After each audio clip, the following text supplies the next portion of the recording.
الحمدللہ پچھلے سال سے یہ ہماری مجلس جاری ہے اور اس میں بہت سی بنیادی باتیں بار بار تکرار کے ساتھ بھی آتی رہی ہیں اور تکرار مفید بھی ہوتا ہے۔ تو اب میرا خیال یہ ہے کہ اصل میں اصلاح کے دو طریقے ہیں۔ ایک یہ کہ جو بنیادی احکام ہیں شریعت کے ان پر کس طرح عمل کیا جائے وغیرہ، اور ایک وہ راستہ ہے جس کو تصوف کہا جاتا ہے، طریقت کہا جاتا ہے۔ تو اگلی انشاءاللہ مجلسوں میں کوشش کروں گا کہ حضرت حکیم الامت مولانا شبلی صاحب تھانوی قدس اللہ تعالیٰ سرہ نے جو تصوف اور طریقت کی جس طرح اس دور میں وضاحت فرمائی ہے، اس کی مثال کہیں اور نہیں ملتی۔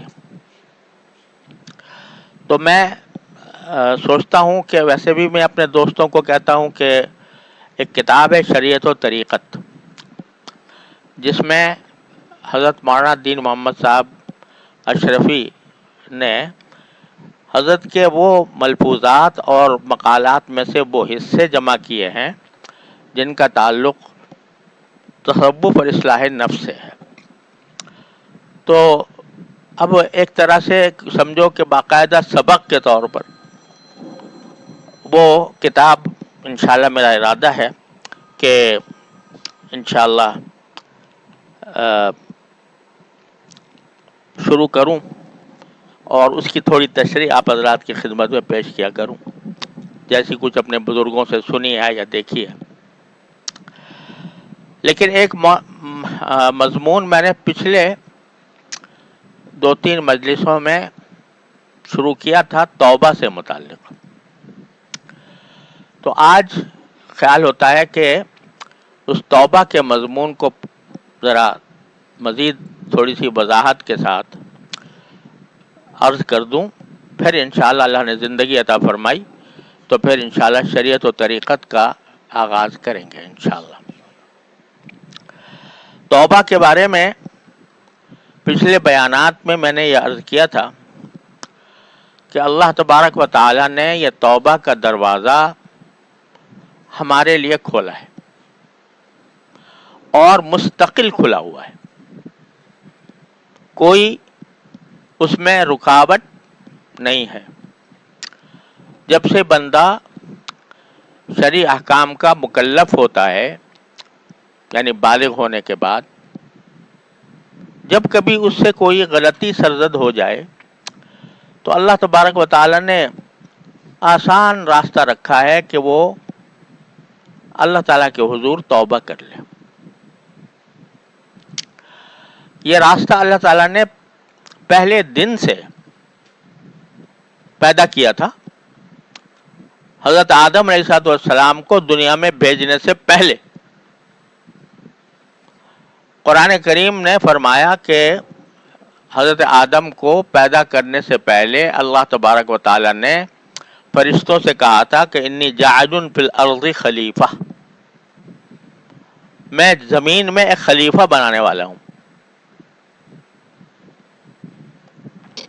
تو ارادہ پہلے ہی سے کیا تھا کہ آدم علیہ السلام کو زمین پر بھیج کر اپنا خلیفہ بنانا ہے کہ وہ اللہ تعالیٰ کے نائب بن کر وہ اللہ تعالیٰ کے احکامات دنیا تک پہنچائیں اور پھیلائیں۔ تو اس کا تقاضا یہ تھا کہ جب پیدا کر دیا تو اللہ تعالیٰ سیدھے دنیا میں بھیج دیتے، پیدا ہی اس لیے کیا تھا کہ دنیا میں بھیجنا ہے۔ لیکن پہلے جنت میں رکھا اور جنت میں رکھنے کے ساتھ ایک حکم دے دیا کہ بھئی اس درخت کے پاس نہ جانا۔ تو اور کوئی وہاں حکم نہیں دیا، نماز پڑھو، روزہ رکھو، اس قسم کا کوئی حکم نہیں دیا، عبادت کرو میری۔ بس ایک حکم دیا کہ اس کے پاس مت جانا۔ کیا ہو رہا تھا؟ یہ تربیت اس بات کی ہو رہی تھی کہ اب تک جو ہم نے مخلوق پیدا کیا ملائکہ کی، اس میں تو گناہ کرنے کی صلاحیت ہی نہیں، اس کو ہم نے پیدا ہی اس طرح کیا ہے کہ وہ ہر گناہ سے پاک ہیں، معصوم ہیں، ان سے تو غلطی ہوتی نہیں. میں خلیفہ اس شخص کو بنانے والا ہوں جس کے اندر گناہ کا بھی مادہ ہے، جس کے اندر گناہ کا بھی مادہ ہے. تو میں وہ خلیفہ اس کو بناؤں گا اگر میں خلیفہ ایسے شخص کو بنا دوں جو معصوم ہے عن الخطا. تو پھر وہ سارے انسانوں کو اگر دعوت بھی دے گا تو لوگ کہیں گے بھائی تمہیں تو نہ بھوک لگتی ہے، نہ پیاس لگتی ہے، نہ تمہارے دل میں کوئی اور خواہش پیدا ہوتی ہے، تو تم ہمیں کیا حکم دے رہے ہو؟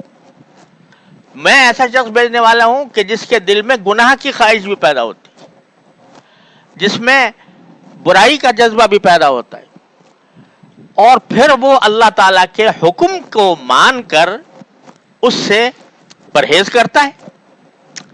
اور اگر اس پرہیز کرنے میں اس سے کبھی وہ پھسل جائے تو اس کا نسخہ بھی مجھے بتانا ہے اس کو کہ اگر پھسل گئے تو کیا کرنا ہے تمہیں. تو یہ تربیت، نہ نماز، نہ روزہ، نہ عبادت، نہ سجدہ، نہ تسبیح، نہ ذکر، ایک ہی حکم ہے کہ اس کے پاس مت جانا اس درخت کے. پھر اب اسی کو شیطان بھی تو اللہ میں کا پیدا کیا ہے، کسی اور کا ہے، اللہ تعالیٰ نے ہی پیدا کیا نا. اس کو بھیج دیا کہ ذرا جا کے اس کو بھڑکا پھسلاؤ. تو اس نے آ کے پھسلانا شروع کر دیا. آدم علیہ السلام کو ایسی تعویل سجائی کہ وہ بھی چکر میں آ گئے. تعویل یہ سجائی کہ یہ درخت جو سے آپ کو منع کیا تھا یہ تو ایک خاص وقت کے لیے تھا، آپ کا جو معدہ ہے اس کے لیے اس کے قابل نہیں تھا، اور اب تو آپ کو رہتے بیتے ایسا ہو گیا، تو اب وہ ممانعت باقی نہیں رہی. اور اس لیے روکا تھا کہ بھائی اس درخت کو کھانے والا جو ہے وہ اس کو ایک ہمیشہ کی زندگی مل جاتی ہے. تو شروع میں آپ کا معدہ اس کا متحمل نہیں تھا کہ اس کو کھائیں، اب تو آپ کو اتنا عرصہ گزر گیا تو اس کے اب کھانے میں کوئی مسئلہ نہیں. یہ تعبیل سجا دی آدم علیہ السلام. چنانچہ وہ ان کے فریب میں آ گئے، اس تعبیل کے فریب میں آ گئے، تو انہوں نے کھا لیا. اب جو کھا لیا تو کیا ہوتا ہے کہ قرآن فرماتا ہے کہ جب انہوں نے کھا لیا تو فبدت لہما سوآتہما، کہ ان کی جو کہنا چاہیے شرم کی چیزیں تھیں وہ کھل گئیں، اور انہوں نے اپنے آپ کو، پہلے تو ان کے اوپر جنت کا لباس تھا، جنت کا لباس تھا وہ پہنا ہوا تھا. کیوں ہی یہ غلطی سرزد ہوئی وہ جنت کا لباس اترنے لگا اور سطر ظاہر ہونے لگا. اور قرآن کہتا ہے کہ جب ان کو دیکھا کہ یہ تو سطر ظاہر ہو رہا ہے تو انہوں نے جنت کے پتے لے کر اپنے آپ کو چھپانا شروع کیا، اور اس وقت ان کو تنبہ ہوا کہ یہ کوئی بہت بڑی غلطی مجھ سے ہو گئی ہے.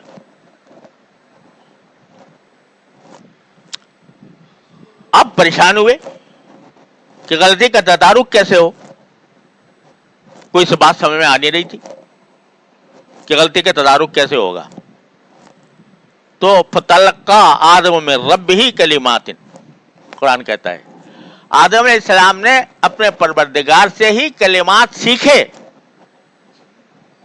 کیا سیکھے کہ ربنا ظلمنا انفسنا وان لم تغفر لنا وترحمنا لنکونن من الخاسرین.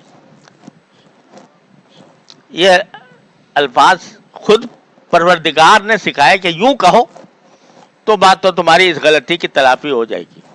ربنا ظلمنا انفسنا وان لم تغفر لنا وترحمنا لنکونن من الخاسرین.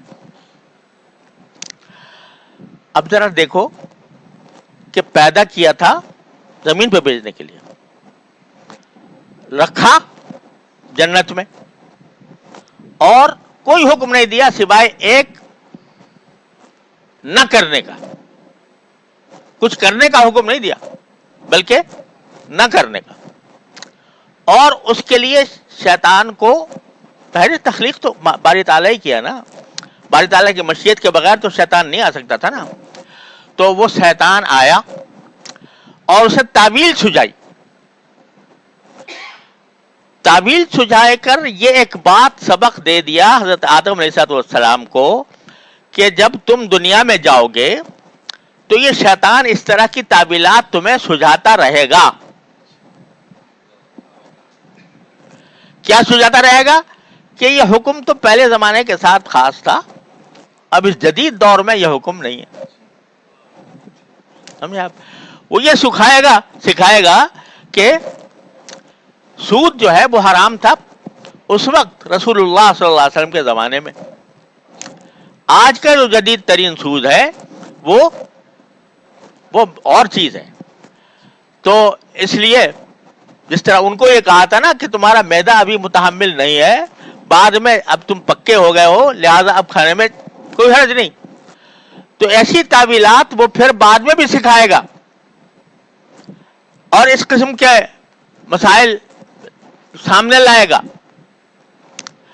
وہ کیا ہے کہ یہ بات آ گئی تو عرض کر دیتا ہوں کہ شریعت کا جو حکم ہوتا ہے وہ کسی علت پر موقوف ہوتا ہے. جہاں وہ علت پائی جائے گی حکم آ جائے گا. اور ایک چیز ہوتی ہے حکمت, یعنی ہر حکم کے پیچھے ایک حکمت ہوتی ہے. دار و مدار حکمت پر نہیں ہوتا حکم کا بلکہ علت پر ہوتا ہے. اس کی ایک آسان مثال میں دیا کرتا ہوں کہ جب آپ گاڑی چلاتے ہیں تو سڑکوں پر سرخ بتیاں لگی ہوئی ہیں, ٹھیک ہے؟ تو وہ سرخ بتی جو ہے جب جل جائے تو کیا حکم ہے؟ رک جاؤ, ٹھیک ہے؟ یہ سرخ بتی علت ہے اس حکم کی. جب سرخ بتی جل گئی حکم آ گیا رک جاؤ. حکمت کیا ہے اس کی, مصلحت کیا ہے اس کے پیچھے؟ مصلحت یہ ہے کہ بھئی تاکہ انتظام قائم رہے اور کوئی آپس میں تصادم نہ ہو, کوئی ایکسیڈنٹ نہ ہو جائے, یہ مقصد ہے نا. لیکن کیا ہر شخص یہ فیصلہ کرے گا کہ اس وقت تصادم کا امکان ہے یا نہیں ہے؟ اگر ہر شخص کے حق پر چھوڑ دیا جائے کہ تم یہ دیکھ لیا کرو کہ اگر اس تصادم ہونے کا اندیشہ ہو تب تو رک جایا کرو, اور جب تصادم کا اندیشہ نہ رہے تو گزر جایا کرو, تو یہ اس طرح وہ نظام ہی خراب ہو جائے گا. کوئی آدمی سوچے کہ یار سامنے بتی جل رہی ہے لیکن سڑک آگے خالی پڑی ہے, ایک دو گاڑیاں آ رہی ہیں, میں اگر گزر جاؤں گا تو کوئی مسئلہ نہیں ہے. تو کیا ہوگا اگر وہ گزر جائے؟ چالان ہوگا نہیں ہوگا؟ ہوگا. کیوں ہوگا؟ اس لیے کہ تیرا کام حکمت اور مصلحت دیکھنا نہیں ہے, تیرا کام علت کو دیکھنا ہے. علت کیا ہے؟ سرخ بتی. ایسے ہی احکام شریعہ میں ہر چیز کی ایک علت ہے اور ایک حکمت ہے. تو علت پر نظر, بندے کا کام یہ ہے کہ جہاں علت آ جائے فوراً رک جائے. تو جب حضرت آدم علیہ السلام کو اللہ تعالیٰ نے فرمایا تھا اس درخت کا کوئی پھل نہ کھانا, تو علت کیا تھی؟ وہ درخت. سمجھے نا؟ حکمت کیا تھی وہ اللہ جانے. سمجھے آپ؟ ابلیس نے آ کر علت اور حکمت کو خلط ملط کر دیا.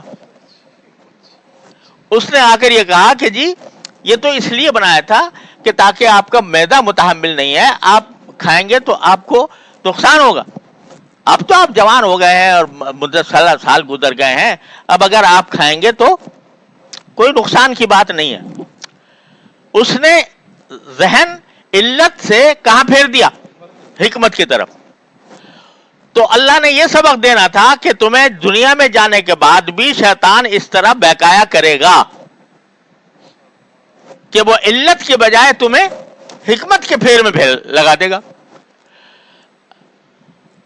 تو اس کے نتیجے میں تم اللہ تعالیٰ کے صحیح راستے سے ہٹ جاؤ گے.